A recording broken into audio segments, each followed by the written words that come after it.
Hi అండి, welcome to నిర్పుడీస్ cooking and blogs. Dream it created with Ranjitha. మీరు first time నా ఛానల్ చూస్తున్నట్టయితే సబ్స్క్రైబ్ చేసుకోండి. ఈరోజు అయితే నేను simple and easy mutton keema curry అయితే చేస్తున్నాను. ఎలా చేయాలో చూద్దాం రండి. దీనికోసం అయితే నేను 1 కిలో కీమా అయితే తీసుకున్నాను. ఇప్పుడైతే ఒక ప్యాన్ స్టవ్ మీద పెట్టుకుని దాంట్లో ఒక 5 to 6 table spoons of oil వేసుకోవాలి. ఆయిల్ హీట్ అయిన తర్వాత దాంట్లోకి చాప్ చేసి పెట్టుకున్న ఆనియన్స్ అయితే యాడ్ చేసుకొని దాంట్లోకి గ్రీన్ చిల్లీ స్లైసెస్ కూడా యాడ్ చేసుకొని గోల్డెన్ బ్రౌన్ వచ్చేంత వరకు అయితే ఫ్రై చేసుకోవాలి. అవి కొద్దిగా ఫ్రై అయిన తర్వాత ఇప్పుడైతే దీంట్లోకి 1/2 టేబుల్ స్పూన్ పసుపు, 1 టేబుల్ స్పూన్ సాల్ట్ అయితే యాడ్ చేసుకుని ఒకసారి అయితే మిక్స్ చేసుకోవాలి. ఇది గోల్డెన్ బ్రౌన్ వచ్చిన తర్వాత దీంట్లోకి అయితే ఒక 1 టేబుల్ స్పూన్ అల్లం వెల్లిగడ్డ పేస్ట్ అయితే యాడ్ చేసుకుంటున్నాను. అల్లం వెల్లిగడ్డ పేస్ట్ పచ్చివాసన పోయేంత వరకు ఫ్రై చేసుకున్న తర్వాత ఇప్పుడైతే దీంట్లోకి వాష్ చేసి పెట్టుకున్న కీమా అయితే యాడ్ చేసుకుంటున్నాను. కీమా యాడ్ చేసుకున్న తర్వాత ఒకసారి ఈ మసాలా మొత్తం కీమాకి పట్టేలాగా ఫ్రై చేసుకుని మూత పెట్టుకొని సిమ్లో పెట్టి ఒక 10 to 15 మినిట్స్ దాన్ని స్లో ఫ్లేమ్లో బాగా ఉడకనివ్వాలి.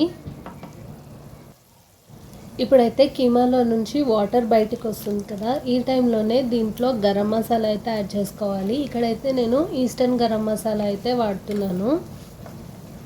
ఒక 1 టేబుల్ స్పూన్ వేసి ఒకసారి బాగా కలుపుకొని మూత పెట్టుకొని ఉడకనిచ్చుకోవాలి. అది కొద్దిసేపు బాయిల్ అయిన తర్వాత ఇప్పుడైతే దీంట్లోకి చాప్ చేసి పెట్టుకున్న టమాటో పీసెస్ కూడా యాడ్ చేసుకోవాలి. ఇక్కడైతే నేను 2 టమాటోస్ తీసుకున్నాను. మీడియం సైజ్ 2 టమాటోస్ అయితే సరిపోతాయి, పెద్దవైతే ఒక టమాటో అయితే సరిపోతుంది. ఒకసారి వేసుకొని మిక్స్ చేసుకున్న తర్వాత ఇప్పుడైతే మూత పెట్టుకొని స్లో ఫ్లేమ్లో బాగా ఉడకనివ్వాలి. ఒక 10 to 15 మినిట్స్ మూత పెట్టుకుని ఉడికించుకున్న తర్వాత అయితే ఇందులో ఉన్న వాటర్ మొత్తం అబ్జర్వ్ అయిపోతుంది. వాటర్ అంతా అబ్జర్వ్ అయిపోయిన తర్వాత దీంట్లో అయితే ఒక 2 టేబుల్ స్పూన్స్ ఆఫ్ కారం అయితే యాడ్ చేసుకుంటున్నాను. కారం వేసుకున్న తర్వాత కారంలో ఉన్న పచ్చివాసన పోయేంత వరకు అయితే ఒకసారి ఫ్రై చేసుకోవాలి.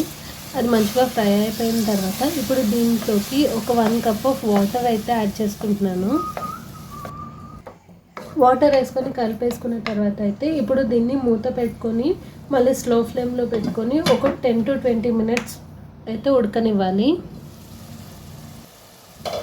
సో చూసారు కదా, ఇందులో వేసిన వాటర్ అయితే కొద్దిగా తగ్గిపోయిన తర్వాత దీంట్లోకి కొత్తిమీర చాప్ చేసుకొని వేసుకోవాలి. కొత్తిమీర కూడా వేసుకున్న తర్వాత ఒకసారి కలుపుకొని మూత పెట్టి మొత్తం వాటర్ అంతా ఇంకిపోయేంత వరకు అయితే దీన్ని ఉడకనివ్వాలి. సో చూసారు కదా, వాటర్ కూడా మొత్తం ఇంకిపోయి ఆయిల్ పైకి వచ్చింది. ఈ స్టేజ్లో ఉన్నప్పుడు స్టవ్ ఆఫ్ చేసేసుకోవచ్చు. సో చూసారు కదా, మనం చేసుకున్న మటన్ కీమా కర్రీ అయితే రెడీ అయిపోయింది. ఇది వేడివేడి అన్నంలో తింటే చాలా బాగుంటుంది, చపాతీ అండ్ పరోటాలో కూడా బాగుంటుంది. సో చూసారు కదా, ఈ డిష్ మీకు నచ్చినట్టయితే లైక్ చేయండి, షేర్ చేయండి, కామెంట్ చేయండి. నెక్స్ట్ ఏ వీడియో చేయాలో కామెంట్ సెక్షన్లో చెప్పండి.